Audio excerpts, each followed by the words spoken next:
Pertama, sejarah Tanah Luwu. Sejarah Tanah Luwu sudah berawal jauh sebelum masa pemerintahan Hindia Belanda bermula. Sebelumnya, Luwu telah menjadi sebuah kerajaan yang mewilayahi Kolaka, Sulawesi Tenggara, dan Poso, Sulawesi Tengah. Hal sejarah Luwu ini biasa juga dikenal dengan nama Tanah Luwu yang dihubungkan dengan nama Lagaligo dan Saweri Gading. Pada tahun 1905, Belanda menundukkan Luwu dan mematahkan perlawanan Luwu pada pendaratan tentara Belanda yang ditantang oleh hulu balang kerajaan Andi Tada bersama dengan laskarnya di Ponjalai Pantai Palopo. Sistem pemerintahan di Luwu dibagi atas 2 tingkatan, di mana pemerintahan tingkat tinggi dipegang langsung oleh pihak Belanda dan pemerintahan tingkat rendah dipegang oleh pihak Sepraja, tetapi tetap di bawah pengaturan Belanda. Selain itu, wilayah kerajaan Luwu mulai diperkecil dan dipecah sesuai kehendak dan kepentingan Belanda.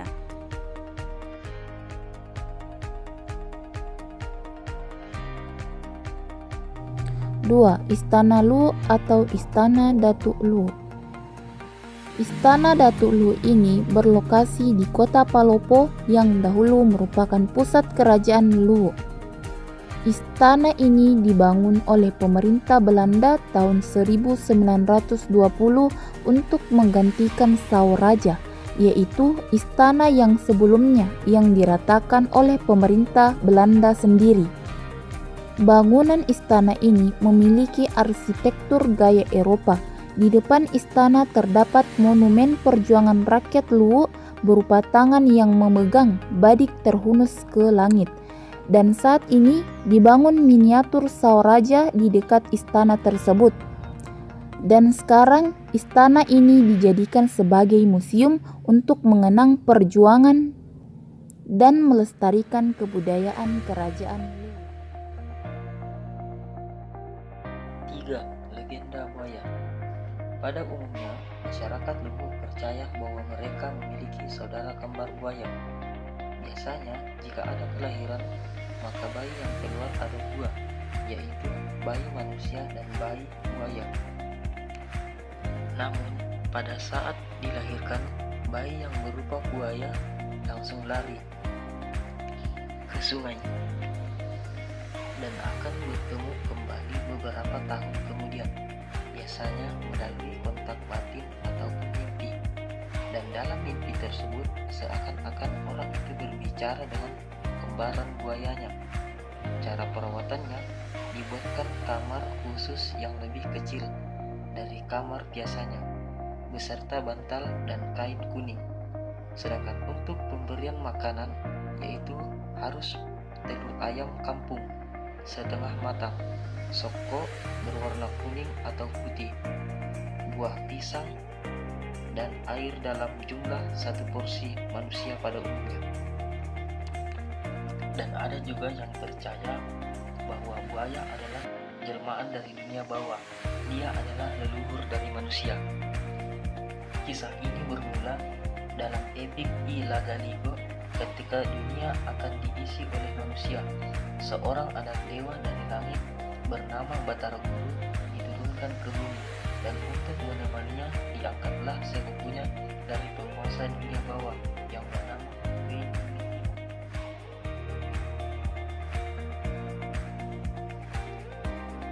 4. Maceratasi, yaitu acara pesta laut yang diadakan sebagai salah satu bentuk rasa syukur atas nikmat dan rezeki dari hasil laut yang melimpah sebagai karunia dari Yang Maha Pencipta. Acara ini dilakukan di tepi pantai, tepat pada garis pantai pada saat pasang surut yang terjauh. Dimulai pada pagi hari saat matahari mulai terbit, dengan harapan semoga rezeki yang didapat akan senantiasa naik seperti matahari. Tanpa merubah esensi dari acara Maceratasi, setelah kedatangan Islam, akidah maupun ritualnya telah disesuaikan dengan akidah dan syariat Islam.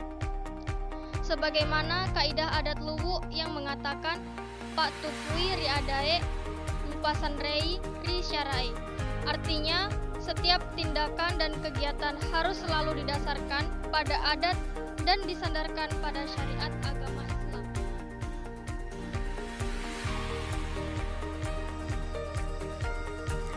Lima, adat pernikahan. Dalam acara adat pernikahan di Luwu, ada 4 rangkaian acara penting untuk dilaksanakan. Pertama, pembuatan bala suci jauh sebelum hari H. Bala suci dalam bahasa Bugis wala suci terdiri dari 2 kata, yakni bala artinya pagar atau batas atau janji atau sumpah. Suci artinya suci. Jadi bala suci artinya pagar suci, dibuat dari anyaman bambu yang dikaitkan. Kedua, mapacci yang dilaksanakan malam sebelum hari pernikahan. Sebelum akad nikah, malamnya diadakan mapacci, dipacingi atau dibersihkan. Jadi bukan hanya calon pengantin yang dibersihkan, tapi semua keluarga harus membersihkan diri agar calon pengantin dalam keadaan bersih saat perubahan status menjadi pasangan berkeluarga. Ketiga, setelah akad nikah, saat suami menjemput istri, ada malawa pintu kamar. Dalam proses malawa atau palang pintu, ketika hendak menjemput istri di kamar, suami harus berjuang agar pintu kamar istri bisa terbuka. Biasanya suami melakukan nego sampai mengorbankan materi untuk diserahkan kepada penjaga pintu. Kalau orang Luwu mengatakan indok beting, maksudnya ada orang dipercaya di dalam untuk menjaga pintu kamar mempelajari perempuan. Tapi di zaman sekarang prosesi ini sudah dipermudah sesuai perintah agama mempermudah pernikahan. Keempat, marolah. Marolah ikut suami setelah acara pernikahan oleh pihak mempelai perempuan. Dilakukan pula acara di pihak lelaki dengan membawa seserahan dari pihak mempelai wanita ataupun kunjungan kedua mempelai ke kediaman pihak laki-laki. Maknanya istri itu harus wajib ikut perintah suami. Sepanjang perintah itu tidak bertentangan dengan agama, bukan niat agar pihak laki-laki mendapatkan pula amplop dari keluarganya.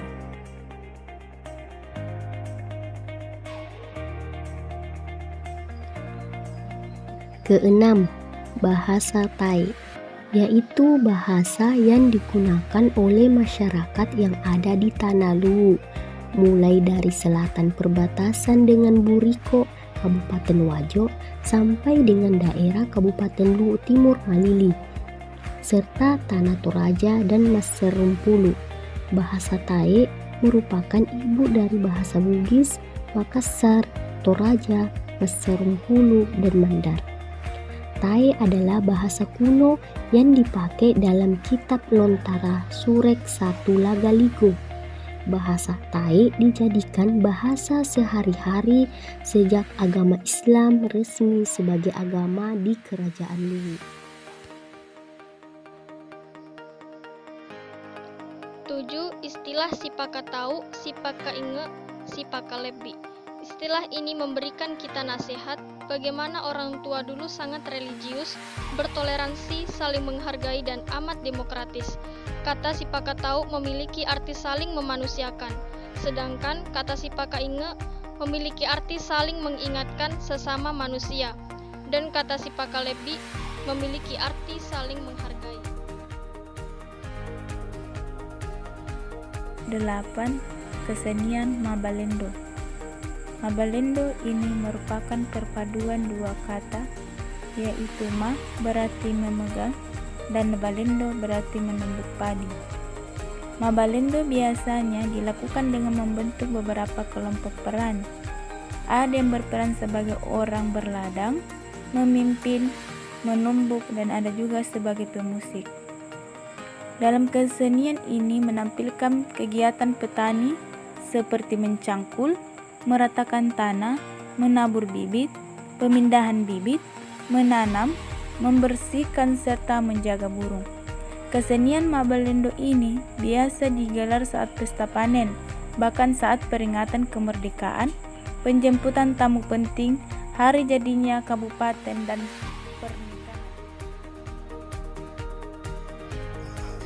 Yang kesembilan, kesenian tari Kijangki Luwu dan tari Sumajo.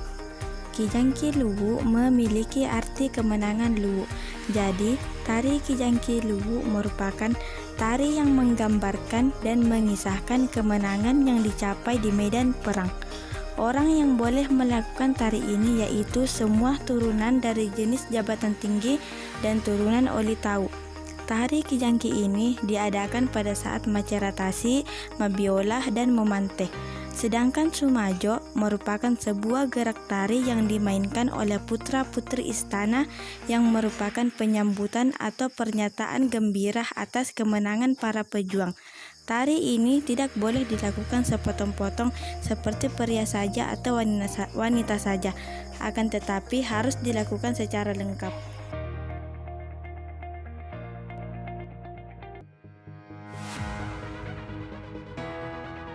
Yang pertama itu buah tara. Buah tara memang merupakan buah khas Luwu. Rasanya manis membuat buah ini banyak diminati masyarakat sekitar. Jika dilihat sekilas, buah ini terlihat seperti buah cempedak. Namun sebenarnya buah ini berbeda dengan buah cempedak, apalagi dari segi rasanya. Kulit tara berwarna kuning, berambut menyerupai rambutan, dan memiliki daging berwarna putih seperti nangka, namun lebih kecil.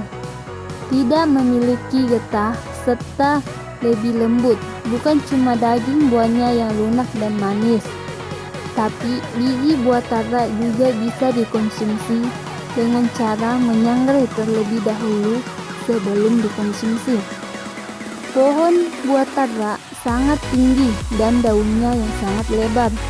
Oleh karena itu, tidak banyak orang yang berani memanjat pohon itu. Malahan, ada yang menunggu hingga jatuh. Yang kedua yaitu pacok.